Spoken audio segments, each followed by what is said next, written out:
اللہ کا پیغام۔ هذا القرآن يوحدنا لطريق الخير يوجهنا الله تعالى أنزله ورسول الله نحمده ونصلي على رسوله الكريم اما بعد فاعوذ باللہ من الشیطان الرجیم بسم اللہ الرحمن الرحیم ان اللہ اشتری من المؤمنین انفسهم واموالهم بان لهم الجنہ یقاتلون فی سبیل اللہ فیقتلون ویقتلون وعدا علیہ حقا فی التوراۃ والانجیل والقرآن ومن اوفی بعہدہ من اللہ فاستبشروا ببیعکم الذی بایعتم بہ وذالک هو الفوز العظیم صدق اللہ العظیم رب اشرح لی صدری ویسر لی امری واحلل عقدۃ من لسانی یفقہوا قولی آمین یا رب العالمین۔ محترم حضرات اور معزز خواتین، قرآن مجید میں مختلف مقامات پر جو ہم یہ کلمہ پڑھتے ہیں، اس کلمے کو اللہ تبارک و تعالیٰ کے ساتھ ایک عہد اور میثاق قرار دیا گیا ہے، سورۃ الحدید میں، سورۃ المائدہ میں۔ اب وہ میثاق ہے کیا، عہد ہے کیا، اس کی وضاحت آتی ہے سورہ توبہ کی آیت نمبر 111 میں۔ فرمایا ان اللہ اشتری من المؤمنین انفسهم واموالهم بان لهم الجنہ، بے شک اللہ تعالیٰ نے مومنوں سے ان کے مال اور ان کی جانیں خرید لی ہیں جنت کے بدلے میں۔ گویا کلمہ پڑھ کر ایک شخص اعلان کرتا ہے کہ میں نے اپنی جان اور اپنا مال اللہ کے حوالے کر دیا۔ اب اگر اس نے اپنا یہ عہد نبھایا تو اللہ تبارک و تعالیٰ اسے جواب میں کیا دے گا؟ اللہ تبارک و تعالیٰ اسے روز قیامت جنت عطا فرمائے گا۔ تو یہ ایک ہمارا سودا ہو گیا کلمہ پڑھ کر اللہ تبارک و تعالیٰ سے کہ ہم نے اپنا مال اور اپنی جان اللہ کے حوالے کر دی۔ اللہ تعالیٰ ہمیں یہ سودا نبھانے کی توفیق عطا فرمائے۔ اب یہ جان کلمہ پڑھنے کے بعد ہماری نہیں رہی، اب یہ ہم نے اللہ کے حوالے کر دی ہے، یہ اللہ کی امانت ہے۔ مال ہمارا نہیں ہے، مال ہم نے اللہ تبارک و تعالیٰ کے سپرد کر دیا۔ اب اگر ہم خدا نہ خواستہ مال اور جان اللہ کی نافرمانی میں لگاتے ہیں تو یہ امانت میں خیانت بھی ہے اور یہ وعدہ خلافی بھی ہے۔ اللہ تعالیٰ ہمیں خیانت اور وعدہ خلافی سے محفوظ فرمائے۔ فرمایا ان اللہ اشتری من المؤمنین انفسهم واموالهم بان لهم الجنہ، بے شک اللہ نے مومنوں سے ان کے مال اور ان کی جانیں خرید لیے ہیں جنت کے بدلے میں۔ اب یہ مومن کرتے کیا ہیں، وعدے کو نبھانے والے وہ کیا کرتے ہیں؟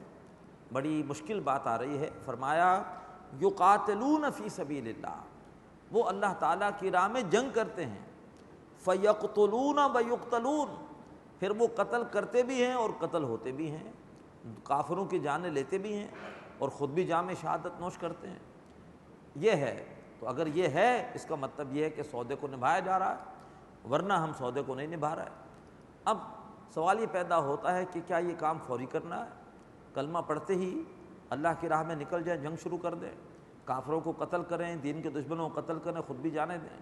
اس کے لیے ہمیں اللہ کے رسول صلی اللہ علیہ وسلم کی سیرت اور آپ کے اسوے سے رہنمائی لینی ہوگی کہ کیا اللہ کے رسول اور صحابہ کرام نے فوری طور پر کلمہ پڑھتے ہی اس منزل کو پا لیا تھا کہ اللہ کی راہ میں جنگ شروع کر دی تھی؟ ظاہری بات ہے کہ ایسا نہیں ہے، لیکن اللہ کے رسول اور صحابہ کرام نے وہ سرگرمی شروع کر دی تھی کہ جو انہیں اس اعلیٰ کام کی طرف لے کر جانے والی تھی، یعنی اللہ کی راہ میں جنگ کرنا۔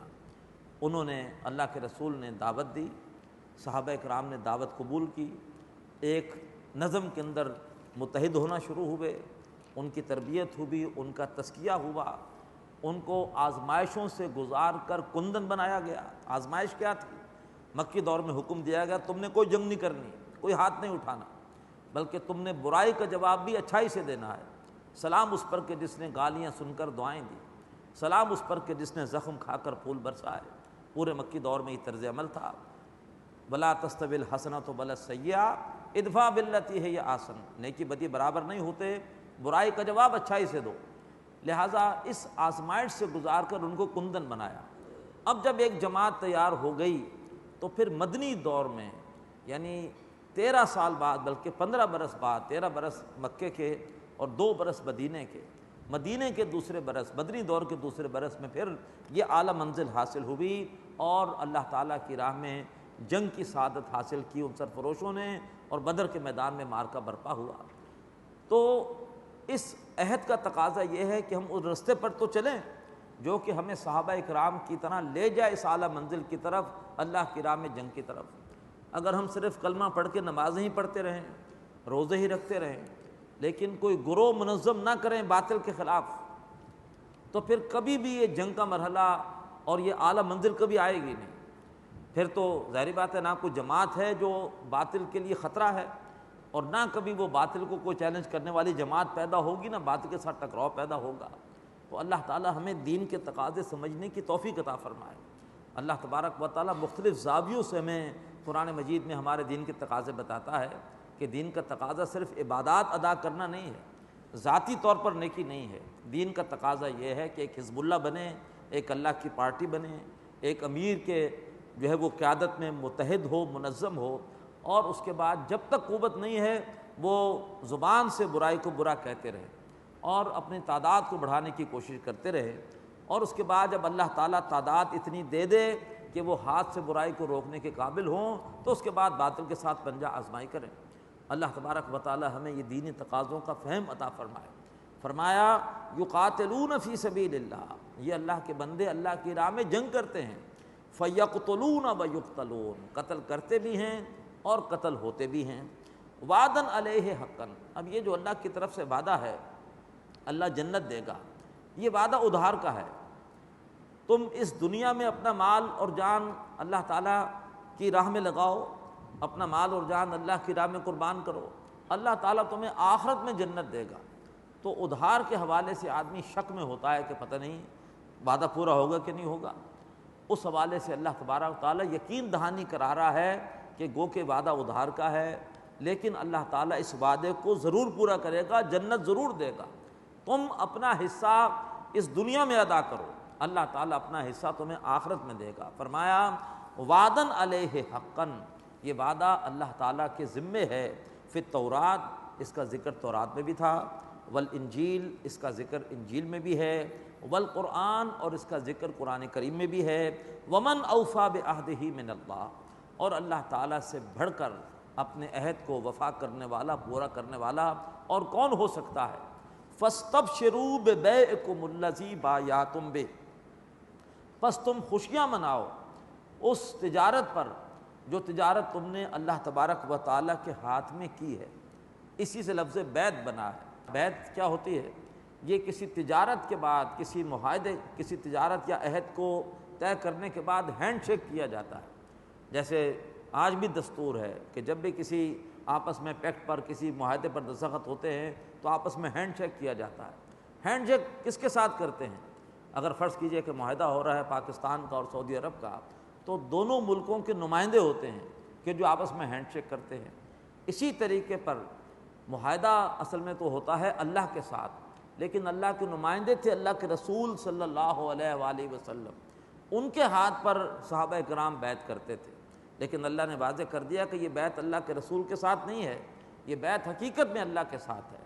سورہ فتح آیت نمبر 10 میں فرمایا ان الذین یبایعونک انما یبایعون اللہ، بے شک نبی جو لوگ آپ کے ہاتھ پر بیعت کر رہے ہیں وہ در حقیقت اللہ کے ہاتھ پر بیعت کر رہے ہیں۔ ان کا اصل سودا کس سے ہے؟ اللہ سے ہے۔ اصل مال اور جان کس کے لیے لگائیں گے؟ اللہ کے لیے لگائیں گے۔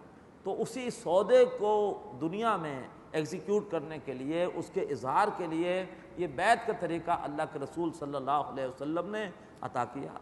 اللہ کے رسول کے بعد پھر یہ بیعت ہوتی رہی خلفائے راشدین کے ہاتھ پر، اور اس کے بعد پھر جب بھی بگاڑ پیدا ہوا اللہ کے بندے کھڑے ہوتے رہے، اور جنہوں نے ان پر اعتماد کیا کہ یہ مخلص ہیں وہ ان کے ہاتھ پر بیعت کرتے رہے۔ تو یہ ہے اصل میں بیعت کے پیچھے تصور کہ اس بیعت کے ذریعے سے آپ کسی انسان سے بیعت نہیں کرتے، بلکہ یہ ہے کہ دنیا میں ظاہری بات ہے کہ جماعت تبھی ہوتی ہے جب اس کا کوئی ایک امیر ہو، لا جماع الا بالامارہ، اللہ کے رسول کا ارشاد ہے بغیر امیر کے جماعت ہے ہی نہیں۔ تو امیر تو کوئی نہ کوئی ہوگا، لیکن ہماری امیر سے بیعت نہیں ہے، ہماری حقیقی بیعت کس سے ہے؟ اللہ تبارک و تعالیٰ سے ہے۔ ہمارا اصل سودا کس سے ہے؟ اللہ تبارک و تعالیٰ سے ہے۔ فاستبشروا ببیعکم الذی بایعتم بہ، بس خوشیاں مناؤ اس تجارت پر جو تم نے اللہ تبارک و تعالیٰ کے ساتھ کی ہے، بذالک ھو الفوز العظیم، اور وہی ہے شاندار کامیابی۔ اللہ ہم سب کو عطا فرمائے۔ اب اس کے بعد 9 صفات آ رہی ہیں ان لوگوں کی جو کہ اللہ تبارک و تعالیٰ کے ساتھ اس عہد کو واقعتاً نبھاتے ہیں۔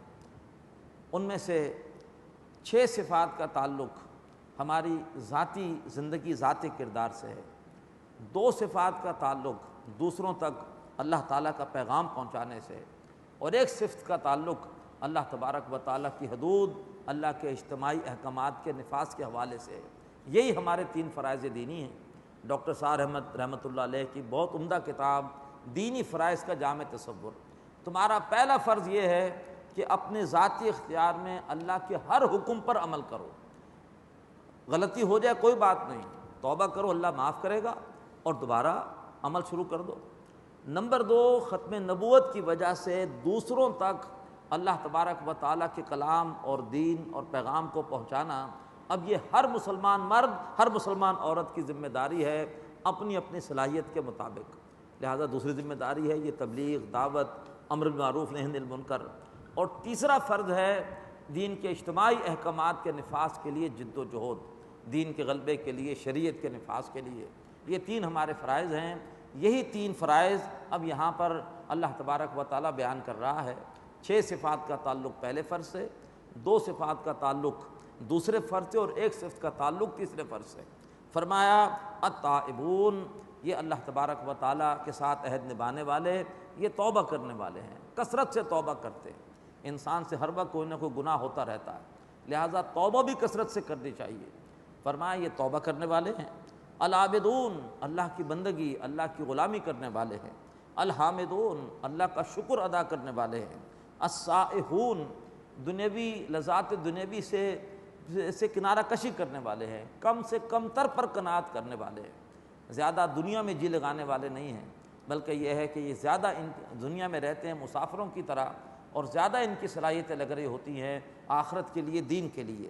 الراکعون، اللہ تعالیٰ کے سامنے جھکنے والے ہیں۔ الساجدون، اللہ تبارک و تعالیٰ کے سامنے سجدے کرنے والے ہیں۔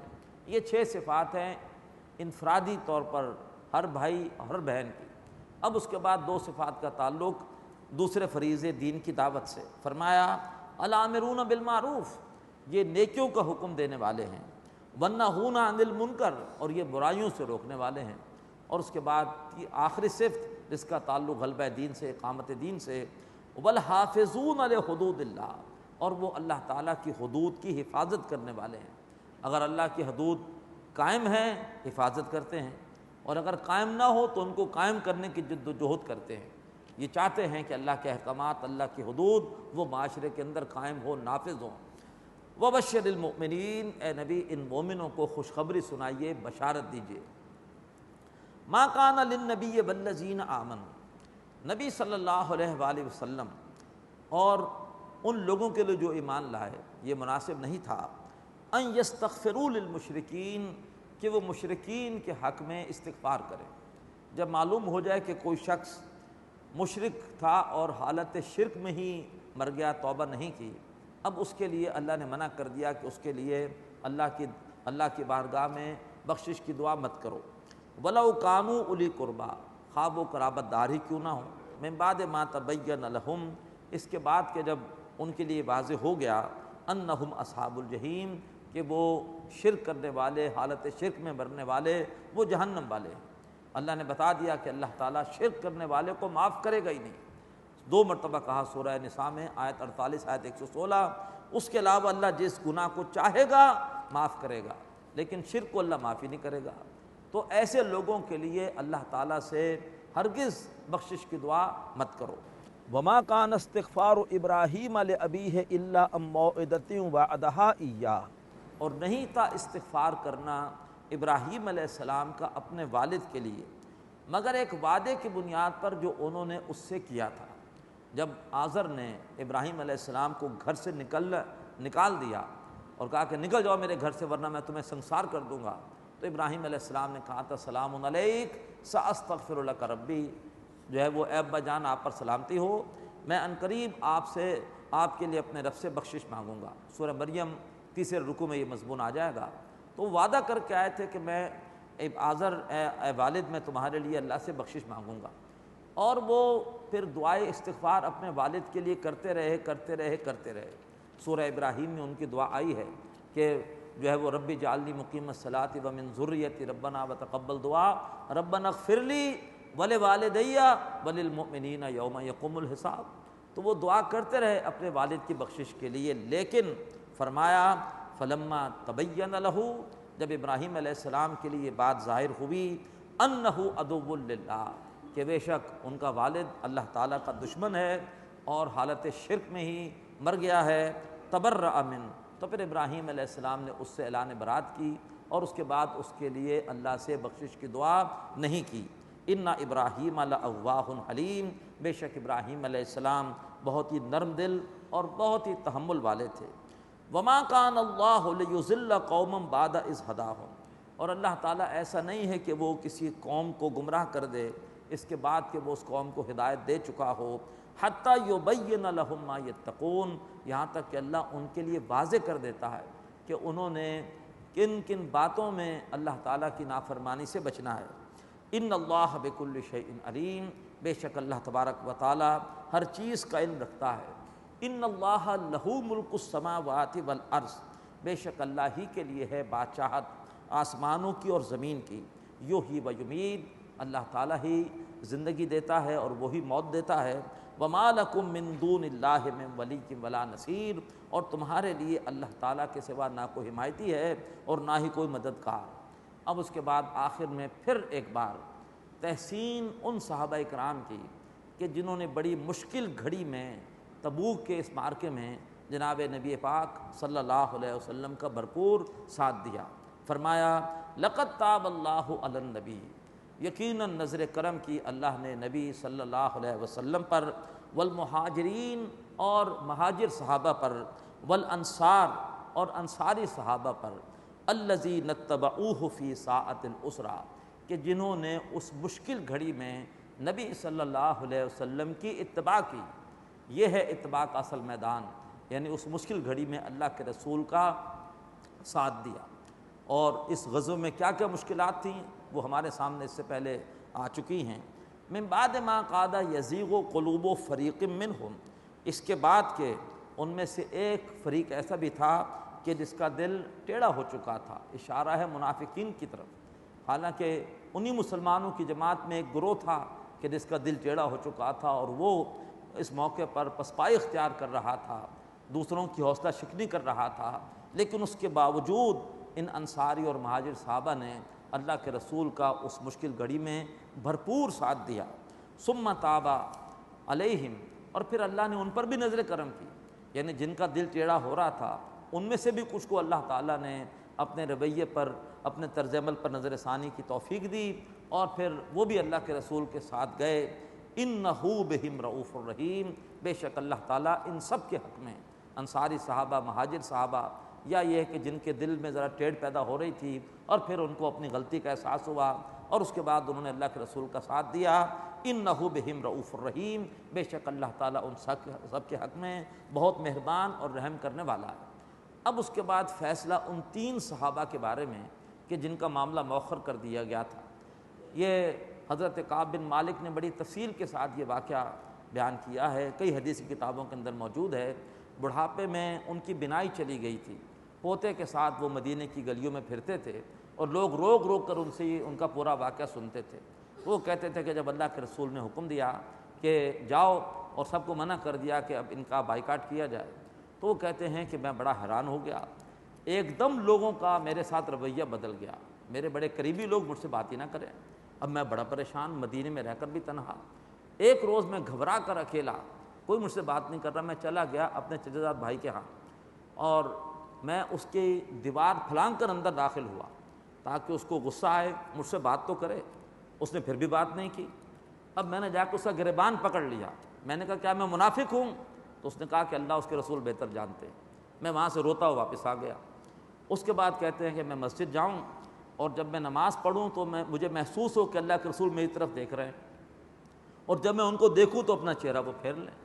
تو مجھے شدید یہ دھڑکا لگا ہوا تھا کہیں ایسا نہ ہو کہ اس دوران میرا انتقال ہو جائے اور اللہ کے رسول میرا جنازہ نہ پڑھائیں۔ پھر کہتے ہیں کہ ایک بڑی آزمائش آ گئی۔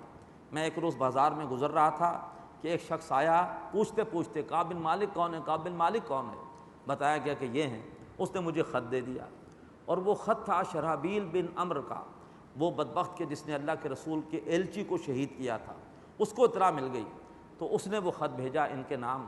خط میں مضمون یہ لکھا ہوا تھا کہ کعب بن مالک، تم بڑے عزت والے آدمی ہو، اور مجھے معلوم ہوا ہے کہ تمہارے صاحب نے تمہارے ساتھ زیادتی کی ہے، ہمارے پاس چلے آؤ، ہم تمہارا اکرام کریں گے۔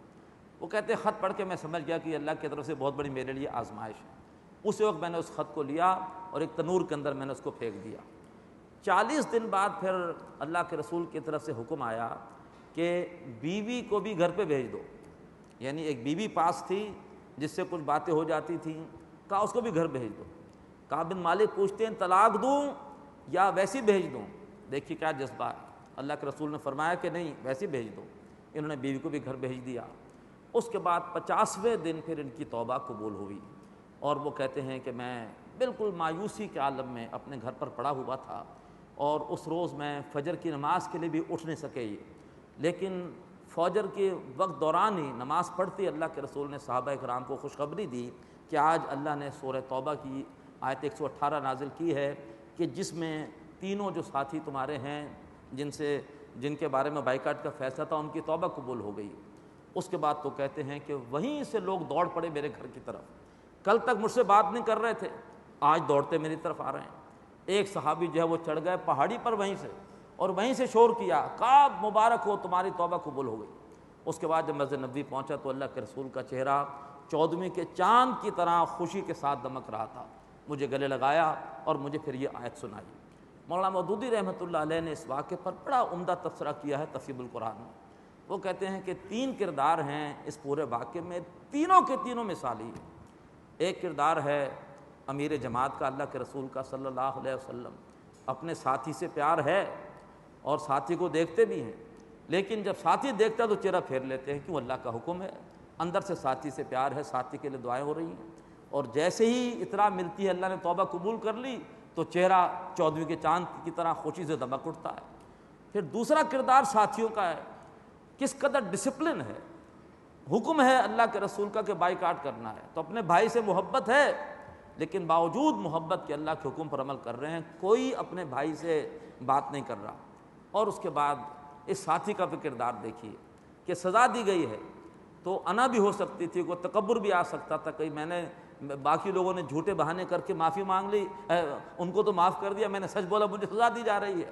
لیکن یہ ہے کہ اس نے بھی یہ طے کر لیا کہ میرے ساتھ جو بھی سلوک ہو میں نے اسی در کے ساتھ چمٹے رہنا ہے۔